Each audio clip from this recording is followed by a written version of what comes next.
Bueno, mil gracias. Primero que todo, muchas gracias a todas las personas que nos enseñaron tanto hoy y que nos dan la posibilidad de repensar también todas las implicaciones que tiene un proyecto de esta naturaleza, que no es simplemente el hecho de que nos hagan un edificio encima de un bosque, sino que es una cadena de impactos que pueden ser muy graves y que pueden llevar inclusive a la pérdida de muchas vidas e inclusive pues pueden llevar a la pérdida del sentido de valor que tenemos por la vida, que es lo más grave y lo más importante. Toda la discusión sobre el tema de las quebradas y esto del núcleo de la Dulcera y demás me hizo pensar, y perdónenme, pues me invitaron a hablar un poco también desde mi experiencia. Cuando hicimos el plan de desarrollo de Bogotá en el año 2011, el plan de 2012, cuando hicimos ese plan de desarrollo, lo primero que pensamos fue cuáles serían los elementos fundamentales que permitirían estructurar un plan de desarrollo para una ciudad como Bogotá. Y planteamos tres. El primero de ellos y el más importante se llamaba ordenar la ciudad en torno al agua. Es decir, que fuera el agua quien nos determinara cómo se hace el ordenamiento y no al revés. Cómo un ordenamiento mal hecho nos obliga a cambiar las cosas de la naturaleza y los cursos del agua. Nos obliga a repensar también la arrogancia que se basa en la ignorancia tan terrible de pensar que con nuestra capacidad ingenieril somos capaces de enfrentar la fuerza de la naturaleza y somos capaces de cambiarle su curso. Lo primero que nos planteamos dentro de ese plan de desarrollo que llevó a un plan de ordenamiento territorial distinto fue que teníamos que ordenar la ciudad partiendo del respeto por las dinámicas de la naturaleza. Y esas dinámicas de la naturaleza nos obligaron a pensar otra cosa también, ¿no? Y es que hemos tenido la tendencia a construir nuestra visión de la realidad a partir de algo que yo creo que por eso es que se llama medio ambiente, porque nos falta conocer el otro medio. No sabemos lo que hay ahí abajo, no nos interesa lo que hay ahí abajo. Y además pensamos que el mundo es solo lo que tenemos encima del suelo. Y lo que hay ahí abajo es importantísimo para la dinámica misma de la vida. Hoy nos han dicho los profesores que nos mostraron todos los problemas que podemos enfrentar, que lo que tenemos ahí abajo son ríos, que lo que tenemos ahí abajo es agua que se mueve, es agua que trabaja, y es agua que trabaja permanentemente y que nosotros no podemos evitar que cumpla su trabajo simple y llanamente porque la ignoramos. Ser ignorantes no nos salva de poner en riesgo la vida de nuestras familias y la vida de nosotros mismos y la vida del futuro y la vida de nuestros terrenos. Entonces el primer tema era ese: ordenar el territorio en torno al agua. Es el agua la que nos determina cómo debemos hacer el ordenamiento, y eso implica otra cosa que también lo manifestó el doctor José, y es que tenemos que empezar a destapar el agua. Si hay algo hermoso es poder tener nosotros, vivir al borde de una quebrada, así estemos en una ciudad, y eso lo perdimos.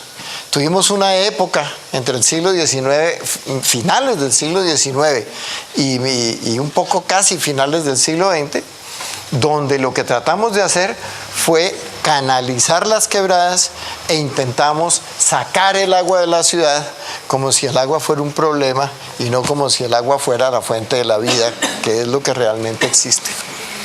El segundo tema y el segundo punto fundamental de nuestro plan de desarrollo se llamaba luchar contra la segregación. Y la lucha contra la segregación era fundamental en este proceso también, y era la lucha contra la segregación en todos los sentidos, porque nosotros también teníamos claro que los que más sufren cuando cometemos estas arbitrariedades son los que menos tienen fuerza, dinero y posibilidad para enfrentar los desastres.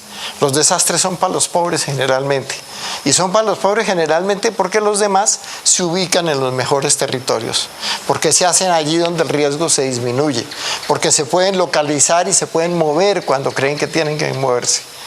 Entonces es muy importante pensar que la lucha contra la segregación forma parte fundamental del ordenamiento del territorio y forma parte fundamental de la manera como los seres humanos tenemos que construir nuestra existencia y nuestra relación con los demás seres humanos y con la naturaleza. Y el tercer punto era clave, y yo creo que a ese fue que se refirió de una manera tan clara el concejal, y era fortalecer lo público. Y fortalecer lo público quiere decir mucho. Fortalecer lo público quiere decir emprender un verdadero trabajo con nosotros mismos para respetar lo que es colectivo, para respetar lo que nos corresponde a todos, porque es de todos y porque es lo que nos permite vivir. Para respetar lo público quiere decir para respetar el espacio público y para tratar de oponernos al raponeo del espacio público por avivatos que nos lo quitan y que nos lo quitan a todos, ¿no? La intervención cuando empezó diciendo que me han robado la carrera 11, me han robado. Sí, no la han robado, esa nos la robaron a todos, inclusive a los que no vivimos en Pereira, pero que también tendríamos derecho a tenerla. Ese raponeo permanente además es un raponeo que no es nuevo y que no es solamente aquí, que viene desde hace muchos años y que además se hace de una manera permanente, cuidadosa, metódica. Si ustedes, que me perdone la Santa Madre Iglesia, pero los jesuitas en Bogotá, si ustedes van del Parque Nacional hasta la calle 45 no encuentran ninguna calle. No es que no había calles, es que la Universidad Javeriana la cerró. Primero pusieron un palito para que no pasara la gente. Primero pusieron un tipo que decía para dónde va. Después pusieron un tipo que bajaba el palito y que no dejaba pasar. Después fueron poniendo una paredcita y después pusieron un edificio. Y nunca se supo que ahí había una vía y que esa vía se volvió uno de los edificios de una universidad que cobra carísimo por las obras públicas que hace dentro del terreno público. De manera que no son solamente unos zampones que vienen así con un ojo tapado, sino que son los curas, son los ricos, son los políticos, son los que nos hacen esos robos permanentes y los hacen de manera metódica, sistemática y callada. Y eso tenemos que defenderlo cuando hablamos del fortalecimiento de lo público. Esa es la lucha contra la corrupción de la que tanto hablamos. La corrupción es el proceso por medio del cual algunos se aprovechan de la falta de vigilia de los demás. Entonces, creo que esta experiencia que ya vivimos y que además nos dio muy buen resultado, y todavía hoy inclusive alguien tan atrabiliario como Enrique Peñalosa no ha sido capaz de cambiar y de destruir, porque lo hicimos bien y porque lo hicimos como hay que hacerlo y porque lo hicimos sobre todo con la participación ciudadana. Y ese es un tema que no puedo dejar de lado. Otro tema que quiero mencionar rápidamente y que surge de lo que salió aquí es que lo que estamos haciendo cuando defendemos un árbol, cuando defendemos un bosque, estamos defendiendo la vida. Y estamos defendiendo la vida, por favor, tratemos de pensar un segundo qué significa. Que estamos defendiendo la vida significa que estamos defendiendo la posibilidad de existencia de los que amamos. Y que estamos permitiendo y que estamos permitiendo la posibilidad de decir que cualquier forma de vida tiene para nosotros el mismo valor y que cualquier vida vale lo mismo. Y en ese simple defender un árbol estamos haciendo una declaración contra la guerra, porque estamos diciendo yo defiendo la vida en cualquiera de sus formas, yo defiendo la vida sin importarme si es la vida de mi enemigo o es la vida del que yo sé que me odia.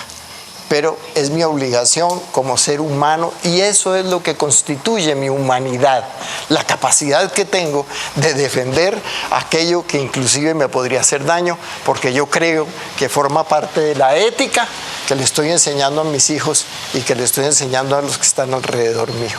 Entonces, defender un árbol no es defender simplemente un verde, no es defender algo que está ahí, es defender eso, es defender el carácter mismo de la existencia de la humanidad y de lo humano encima del mundo. Hay otra cosa que es muy importante y que se mencionó aquí. Yo tuve la suerte de ser testigo del nacimiento de un concepto que hoy es un concepto muy importante, y es el concepto de estructura ecológica principal. La estructura ecológica principal surgió realmente en el año 2000 como ese concepto. Antes no había ese concepto, no existía. Y surge como ese concepto en una discusión en la cual Thomas van der Hamen necesitaba convertir el conocimiento científico en posibilidad de manejo político. ¿Cómo hacer? Cambio de tema si quieren. No.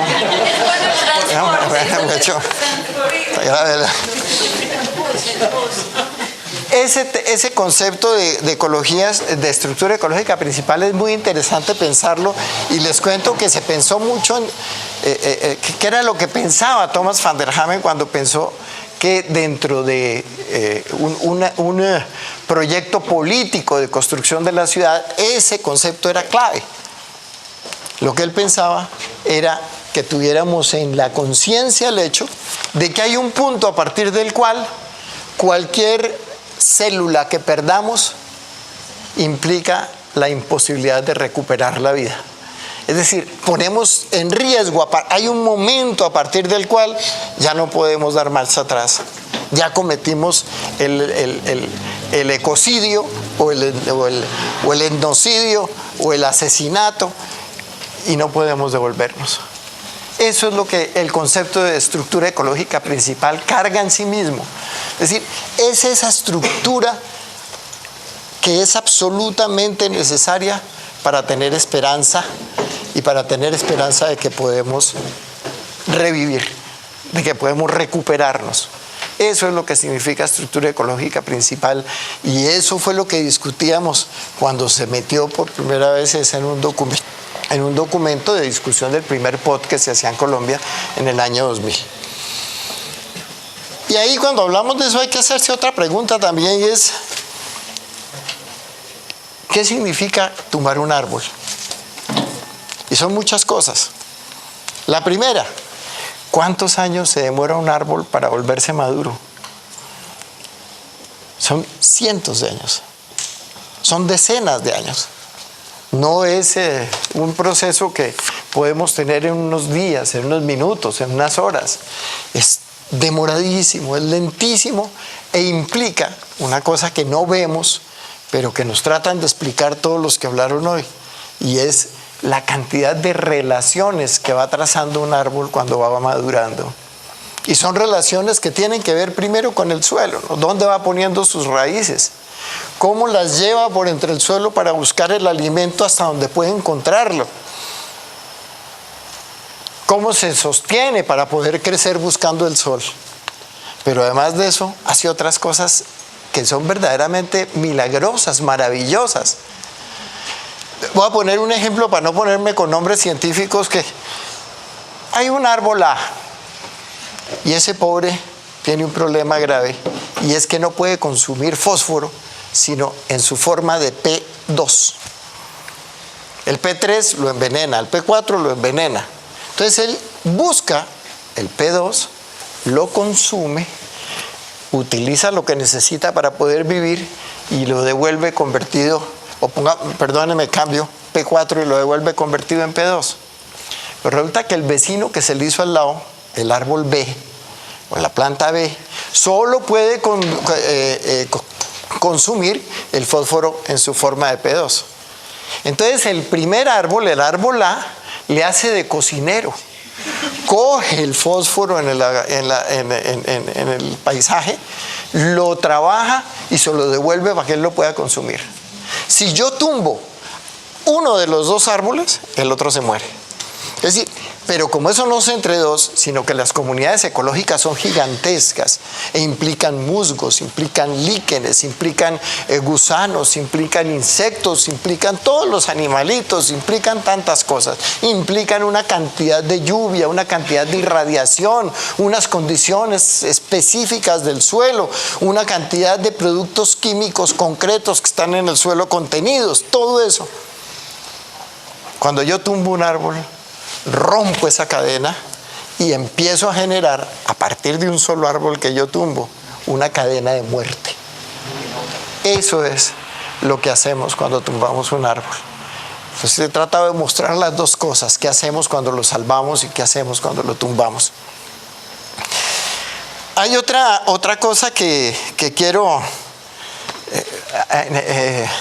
quienes aquí me he dado cuenta que las relaciones de Pereira y de la facultad con Alemania, todos se acuerdan, hay una plaza en Alemania donde hay una cosa que uno mira allá abajo y es una biblioteca vacía, y es un monumento que recuerda la brutalidad de quienes quemaron unos libros. Y hay una frasecita ahí que es una frase impresionante. Dice: el que es capaz, o el que quema una biblioteca, el que es capaz de quemar un libro, con toda seguridad va a ser capaz de quemar un hombre. Yo quisiera cambiar eso un poquito y ponerlo: el que es capaz de salvar la vida de un árbol, es capaz de dedicar su vida para generar la felicidad de todos los demás.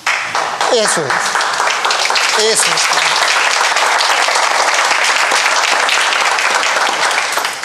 El que es capaz de salvar un árbol es capaz de dar amor. El que es capaz de dar amor es capaz de generar vida. Es decir, la relación con la vida está por todas partes y no perdemos una sola posibilidad de entenderla. Lo que estamos haciendo aquí, lo que ustedes están haciendo, es de un valor que ustedes no alcanzan a imaginar. Quiero terminar por decir, no sé por qué me he acordado durante toda la presentación de la canción aquella famosa de Jorge Villamil, ¿no? Lloran, lloran los guadales, porque es que los guadales también tienen alma. Y esa es una de las cosas que es importante que pensemos y que no perdamos de vista. Por último, hay un señor que se llamaba David Henry Thoreau, o Thoreau. En el año 1850 Thoreau escribió un documento famosísimo que se llama El deber de la desobediencia civil. Y no solamente escribió el documento, sino que él cumplió con el deber de la desobediencia civil. Le cobraron un impuesto para la guerra y dijo: yo para la guerra no doy plata. Entonces lo llamó a la cárcel, dijo: pues les tocará. Yo no puedo hacer nada, pero no voy a pagar un peso para la guerra.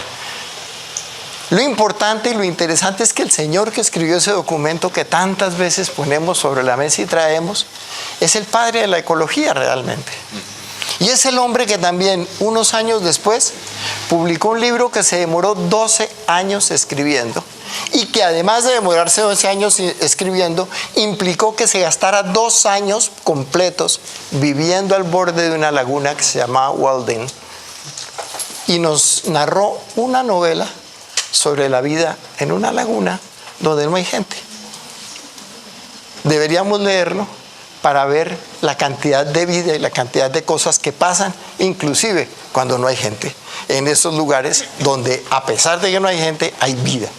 Y Henry Thoreau nos enseñó que entender la vida va unido al deber de la desobediencia civil, va unido al deber, a la obligación que tenemos de rebelarnos, va unido a la obligación que tenemos de enfrentar las cosas que nos parecen mal hechas. Y ustedes aquí reunidos están dando un ejemplo muy importante, y en este momento hay mucha gente que está pasando un mal rato porque saben que ustedes se reunieron y porque saben que eso les puede dañar un negocio en el que tenían cifradas esperanzas muy importantes.